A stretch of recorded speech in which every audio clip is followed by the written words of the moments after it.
Hello, welcome back to recaps from Candidates 2013. This is round 8 and Magnus was playing against Levon Aronian. This is their second match in this tournament and Magnus is leading, I think, at this moment, so he's in a good spot. He started with c4 and Levon plays knight f6, being pretty flexible, not showing his hands just yet. He can go with e6, c5, g6, so he's still keeping some options opened, which is what Magnus does with knight f3. He keeps it flexible himself. Does he want to go e3, g3, knight c3, or just d4? We don't know. We have to wait a few more moves. And now Levon shows his hand and he plays e6.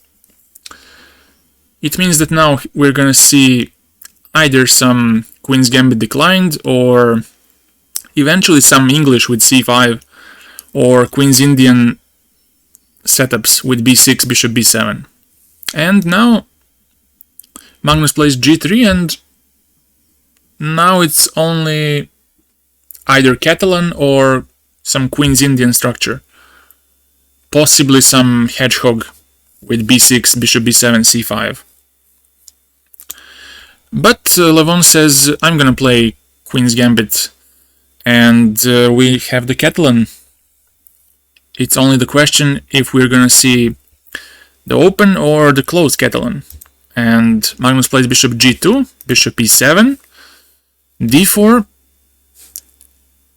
and now we reach the very famous position, but from somewhat different move order. Now black castles, and black chooses to pick up this c4 pawn, and we have the open Catalan before our eyes. And now white is gonna spend some time to pick up this pawn. In some variations he doesn't even capture it. Let's say if he goes for something like knight c3, then the game continues and the c4 pawn is not taken. Although white always has at his disposal knight e5. Maybe in this case knight c6 will keep this pawn alive with knight a5 next, or rook b8, b5. But in general, white should have the upper hand and some small initiative due to more space, and also because of this bishop on g2. And Magnus here plays queen c4, queen c2, spoilers, sorry about that. And how does black defend this pawn? Can he defend the pawn actually? If he goes b5, there is a4. And as you might have seen already in my videos, this pawn move is going to break the queenside pawns. If you check out Vaikanze recaps, Vaikanze playlist, you will see in some of the games I've shown this variation, but it never hurts to repeat such small tricks, like in this case.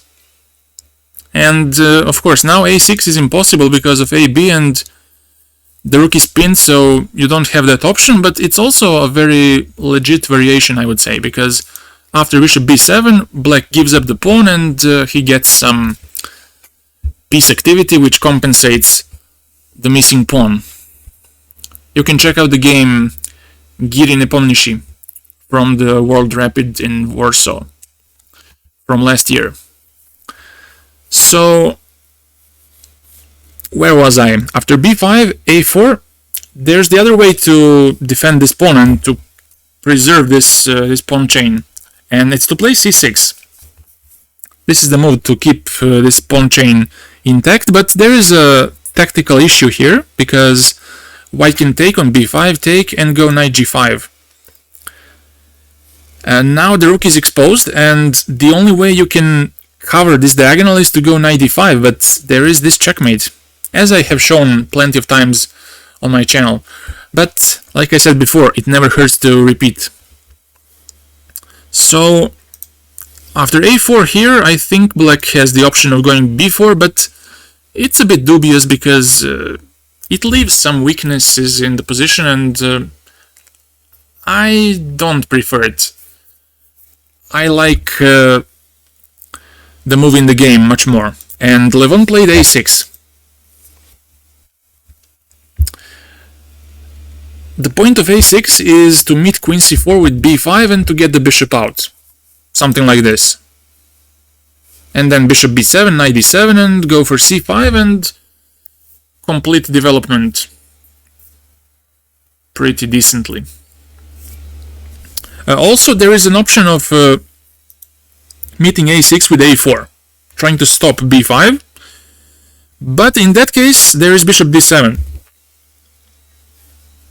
And now again, if you take, well, now you don't have b5, although it is possible to go b5 here, but the point of bishop d7 was to go bishop c6, to resolve this issue of the bad bishop from c8, to just rotate the bishop from c8 to c6, and to compete with this very good bishop on g2. And the game can continue something like this: bishop f4, bishop d6, just neutralizing all the bishops. And after this, takes. I think that white has maybe a slight edge, which was shown, if I'm not mistaken, maybe in the game Ribli-Karpov, where Ribli just outplayed Karpov in a similar structure when the f-pawns were doubled.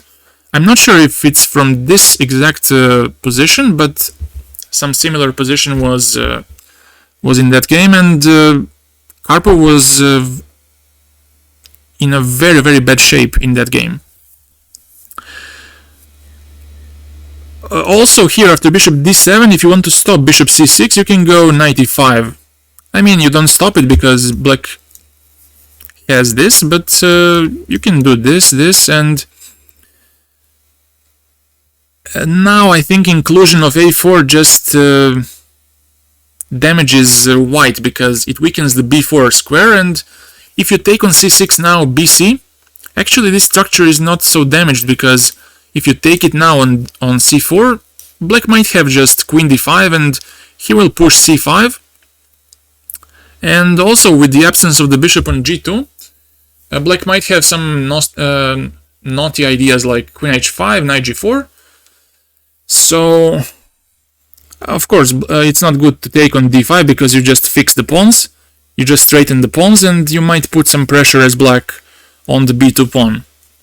So I think the best here is to go e3, but in that case black has plenty of time to regroup his pieces by knight a5 first, just preparing c5, not so much defending the c4 because it's gonna fall sooner or later after this, but c5 is the much more essential than just keeping the pawn alive. And now after this, rook c8, and black should be doing just fine in that case.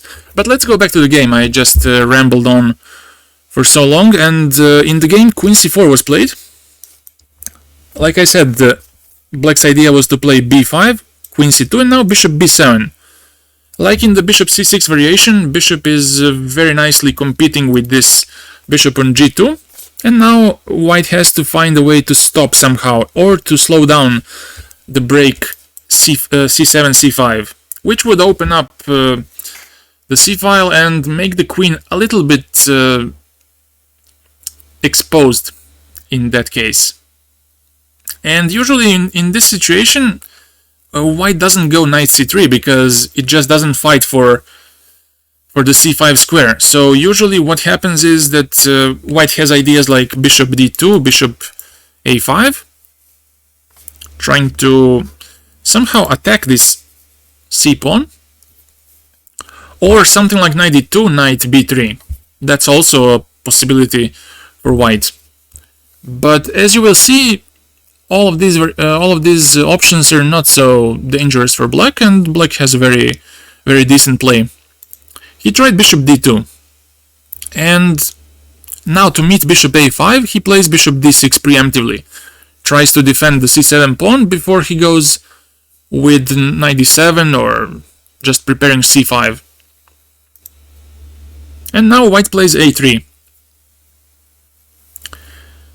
trying to make this b4 move, because it will just fix the c pawn, and it would make it a weakness in this situation. Now black continues his development by knight b7, and now b4. The good thing about b4 is that it stops c5, of course, but also it makes a hook. And it allows at some moment a5 to create some weakness on b4 in the future. Bishop a5 here is also possible, but in that case queen could just go to b8 and then rook c8 next, or just c5 immediately. Or if you go b4, then to push e5 even. And you can argue that the bishop on a5 is both a strength and a weakness, because from a5, if it doesn't capture on c7, it actually doesn't do anything. And you can argue that black is playing with the extra piece over here, and if the c7, if the attack on c7 doesn't work out, then white is in some trouble, because he's practically playing without the piece.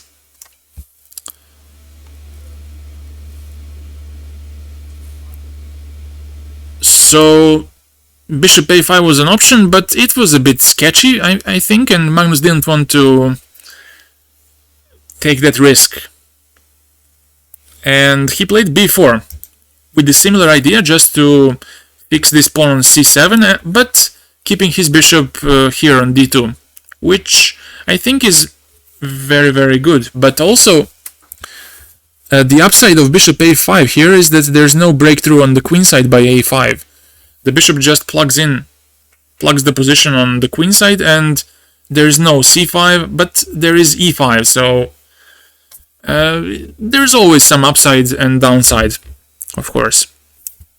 So let's go back to b4.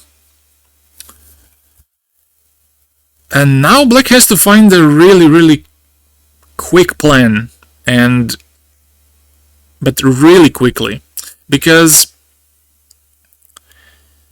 White's plan here is to go knight c3 and just go e4 and get more space in the center and completely crush black's position. So black has to find a way to stop that knight c3, e4, and he finds a really nice maneuver, rook a7. The point of this move is to meet e4, to meet knight c3 with queen a8, and then to stop the potential e4. Magnus does that, and now queen a8. And now e4 is impossible. Knight e4 might come next. So now Magnus tries to exchange bishops to increase his chances of pushing e4 at some point. Now Levon takes, knight g2, and now c6. Black is not afraid of weakening his pawn on c6, because he estimates that a5 break is much more important. With c6, he's defending the b5 pawn one more time, and he prepares a5, which would weaken the queenside pawn of white. In this case, b4, for example. And now rook a c1, trying to step aside. But I don't think it's a very challenging move from white. I think a more challenging try was knight e4. And in case of capturing queen e4, now in case of a5, white might get rook a c1 in, just stepping away, but also on a5, you can take on a5. What am I doing? Yeah.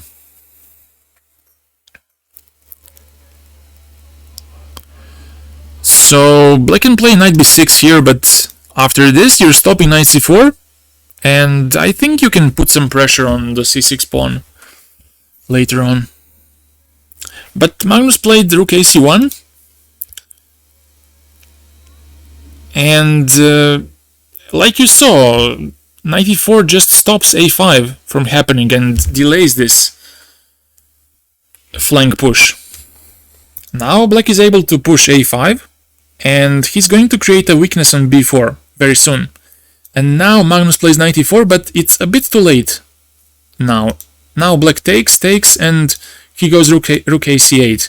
And now because the a3 pawn is weak, you cannot take on a5. It's not very recommendable to do that, because in that case a5 is both a passed pawn, but I would say much more a weakness than any strength in particular. So that's not in the plan. He went for knight f4, but you can just take like Levon did. And now bishop b4. I think this is very clever, because it exchanges a very bad bishop on b2 for somewhat active bishop on d6.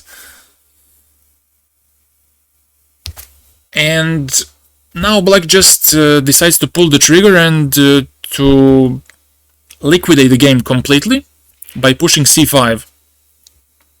If he wanted more fight, for example, he could have gone with bishop b4 and something like this, rook a4, trying to put pressure on the b pawn, but still white is very solid, and even though he has this weakness, black has a counter weakness on c6, so it's not so easy to judge this particular decision, because c6 can also bite him in the you-know-what.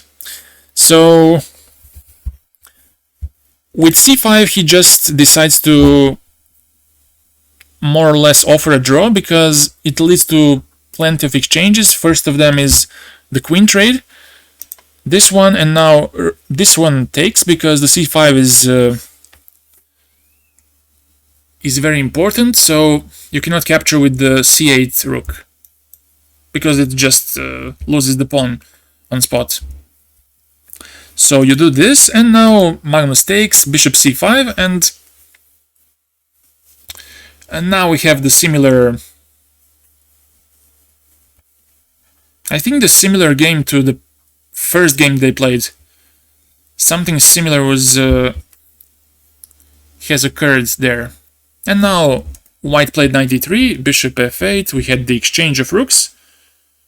Now rook b1, trying to anticipate bishop b4 with rook b4, but now black just counters this with attacking the a3 pawn, and now we have a couple of exchanges and nothing special happens in the end. They have to reach move 30, so they just moved for a while, and we will have a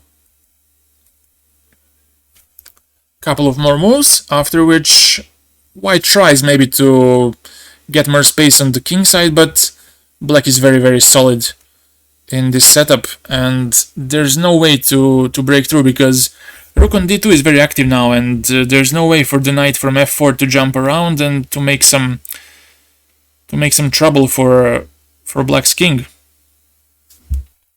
Now e4 is played, but now you just they just exchange, and after one more move they call the draw, and this is it. We have the draw in the round 8. In the round 9 we had the Kramnik Carlsen game.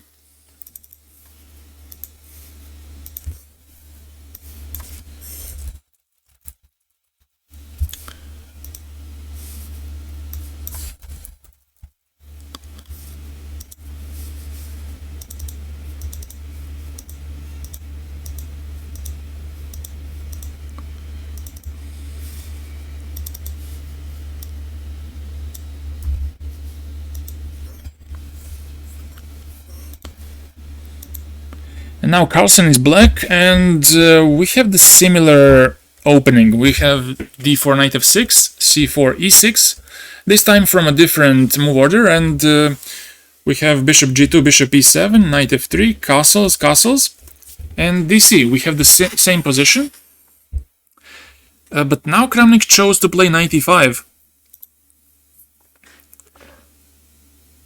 Now he targets the c4 pawn, and if black plays some modest move like knight d7, then you can just take it on c4 and slowly build up in the center and claim a very, very comfortable advantage.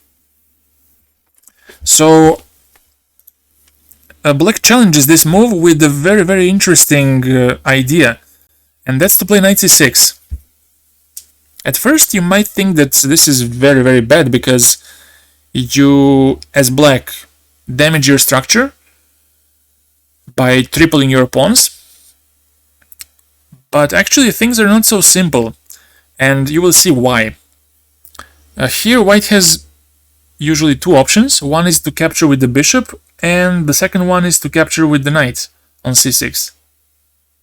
The more logical at first glance is to capture with the knight on c6,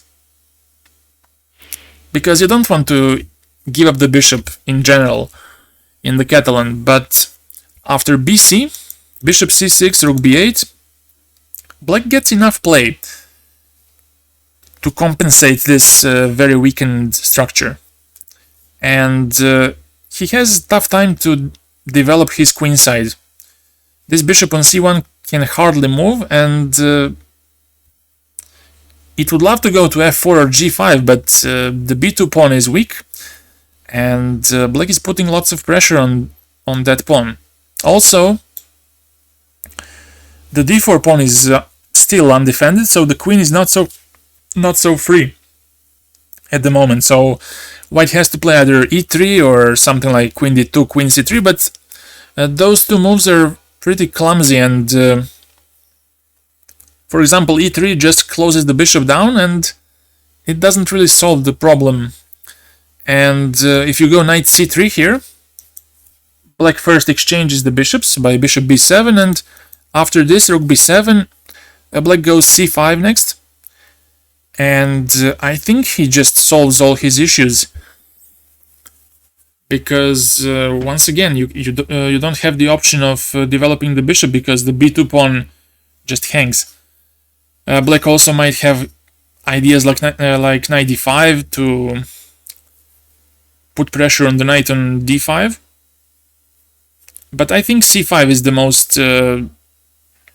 the most common idea in this position. So actually what's the main move here is bishop c6, which at first seems very, very awkward.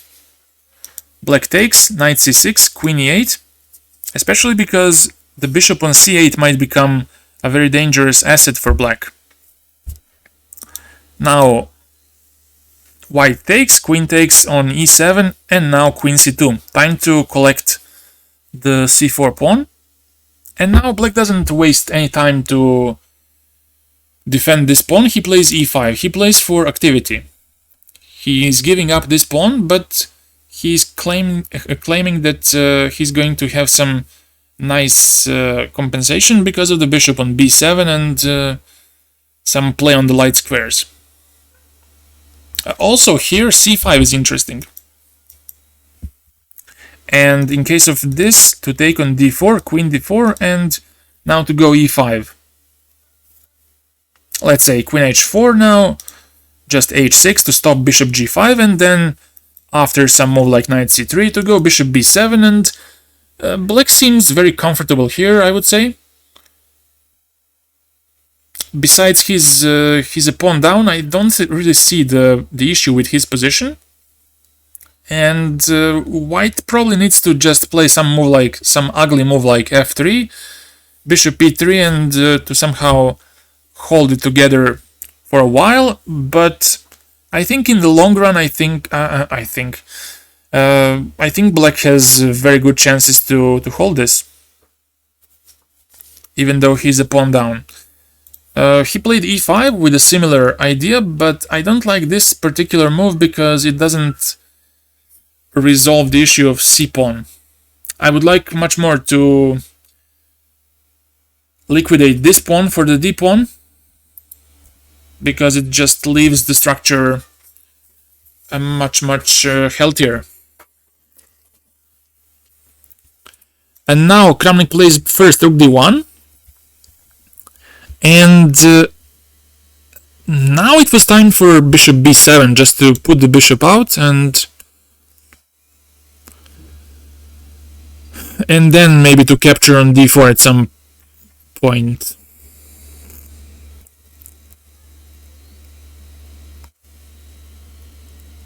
And let's say if you go queen c4, just queen d7 with some double ideas like queen h3.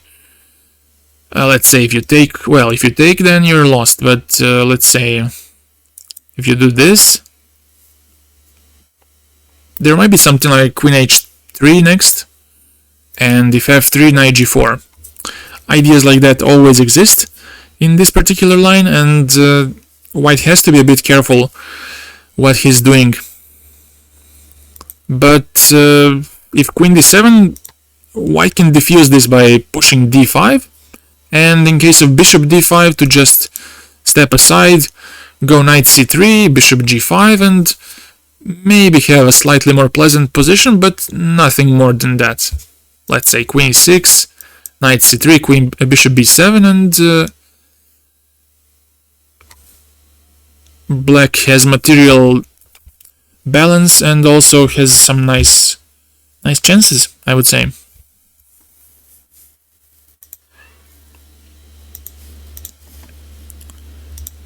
Here Magnus played rook b8. I showed you bishop b7, but he played this move, and now knight c3 is played.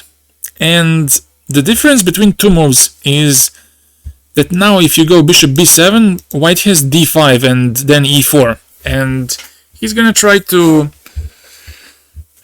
choke black in this position. If you just put some pressure, I have e4, bishop b3, and I think even in case of c6, you can just pass it with with a move like d6 and then bishop g5 next. That's also an option. So after this, the bishop doesn't feel so good on the long diagonal anymore. Black has to capture at some moment on d4, or white to capture on e5 to make the bishop look better, because if it goes to b7 straight up, that's not a good look after d5. Just blocking the diagonal and making the bishop on b7 look silly. And now white takes on e5, queen takes, and white has bishop f4 with tempo. Queen goes back to defend the pawn, and now rook d4.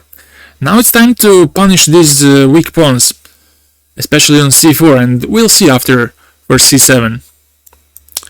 And now black switches to defense by bishop e6, trying to keep this c4 pawn alive, but now Kramnik establishes the control over the d-file by rook a d1, and now rook b6. The point of this move is to just double on the b-file and to put pressure on the b2 pawn, which is a bit fixed because there is lots of pressure on the b3, and it makes this b2 pawn a backward pawn, actually.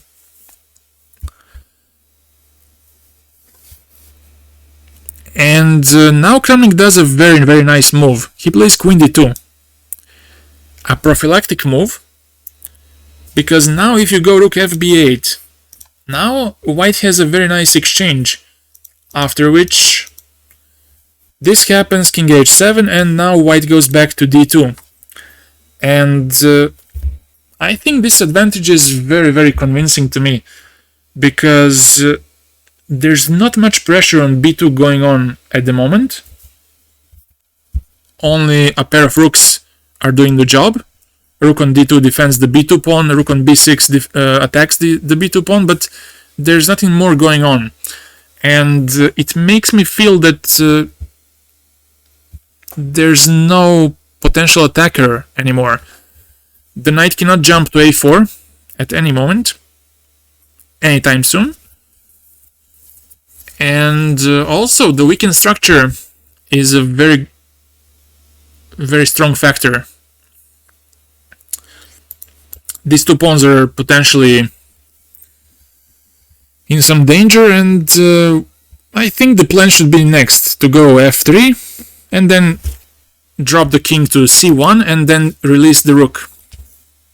Release the dogs.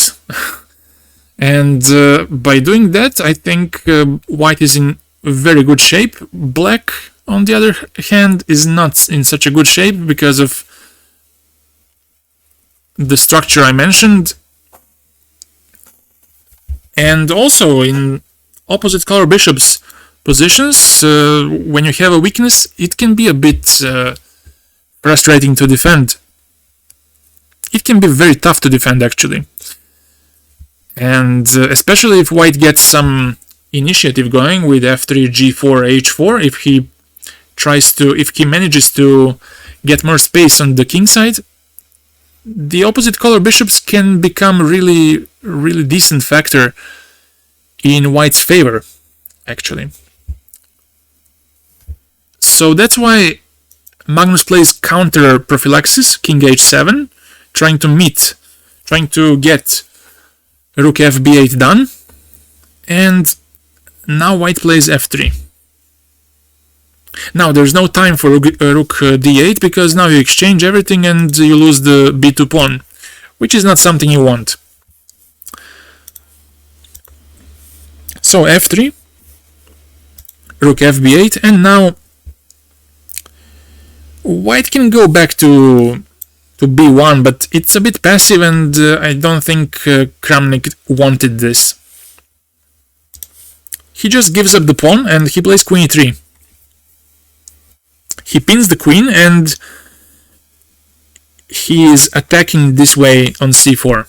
Now Magnus takes, rook c4, and now he went back to defend the pawn on c7. And at this moment, I think white's game is nearly perfect. Flawless moves, I would say. And I think he continues with this, with rook a4.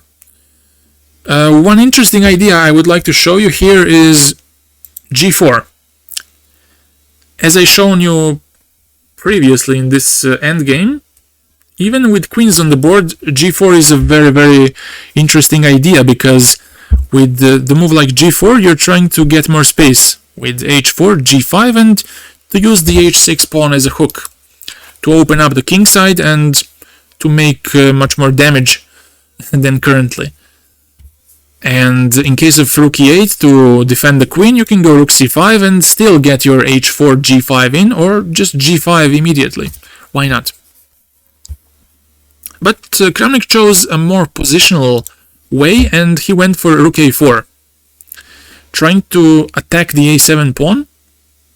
And now if you go rook a8, this is probably a bit passive for Magnus's taste, and he could have suffered here a lot. I think rook a6 just brings lots of danger. Also, a move like knight e4 can be very tricky, because and now black has to deal with knight c5 as a move. You cannot capture on e4 because queen e4 and you lose the rook. So rook a8 leaves a lot of loose pieces. So he went here. He gave up the pawn on a7. Kramnik took it. Queen a7, and now he tries to activate his pieces by queen b4. And now Kramnik makes the first mistake in the game, and he plays bishop b5. And again, because of the bishop which is loose, Magnus is able to restore the balance. But let's go back here. What was the better choice here? The better choice here was to go back with the queen and just have the extra pawn. If black goes c5, now you don't capture on b4 because the a2 pawn becomes loose and the b pawn becomes a monster, so the best here after c5 is to go back, but black can go back, and on queen d2 to go rook a8, and black might survive this, but it's gonna be a very difficult task to achieve so. Because at least white can push the a pawn, and after queen a5 just put the rook behind, and step by step you should be able to convert. I would say it's a technically winning position, but it requires some precision, of course.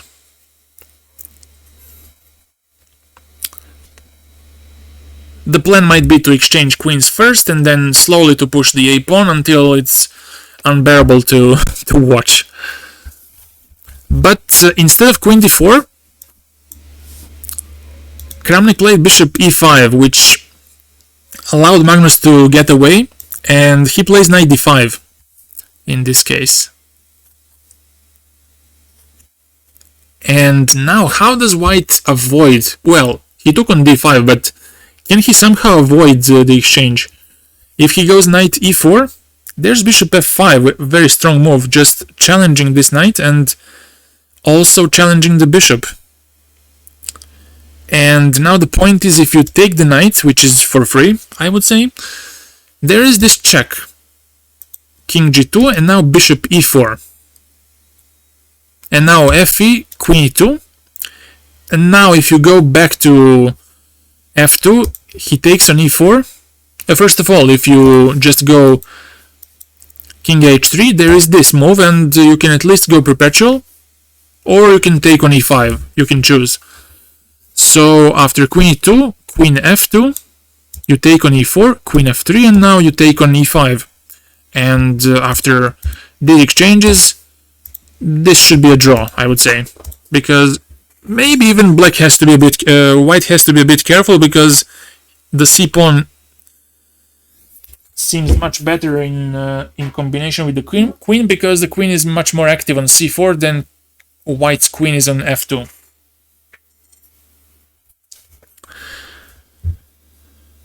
But in the game, Kramnik just took on d5, bishop d5, and now queen c7. White has two extra pawns, but one of them is gonna fall very soon, and it's either on a2 or e2.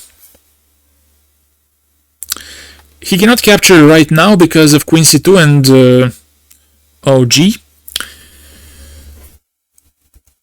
So Magnus finds a very clever way to simplify the position, and he plays queen c4. Now he is offering a trade and also putting more pressure on the bishop, and by doing that he's putting pressure on the e2 pawn. If he takes, bishop takes, and if f4, just take on a2, and this should be a fairly easy draw.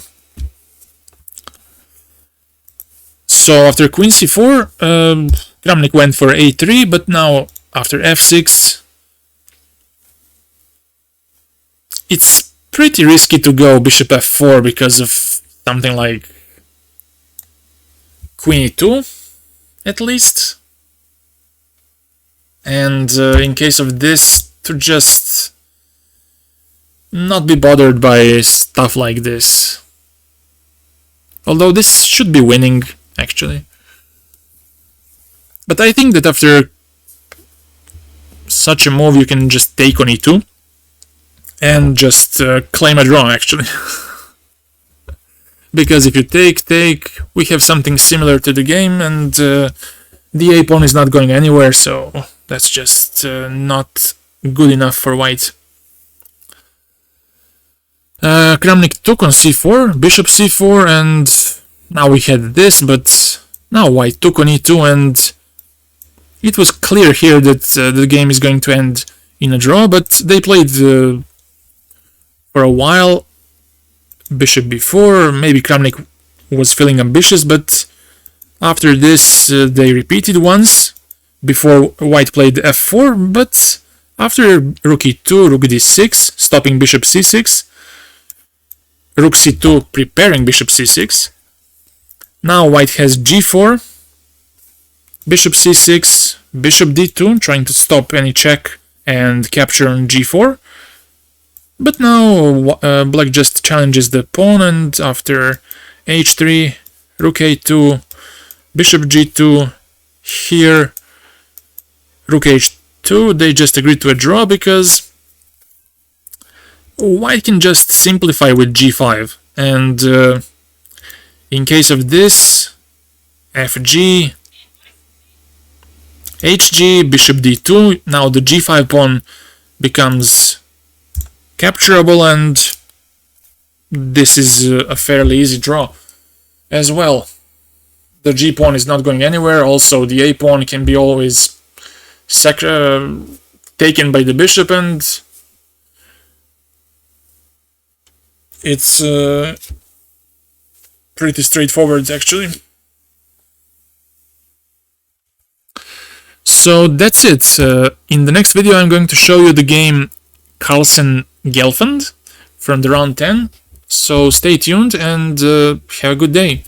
See you soon and bye.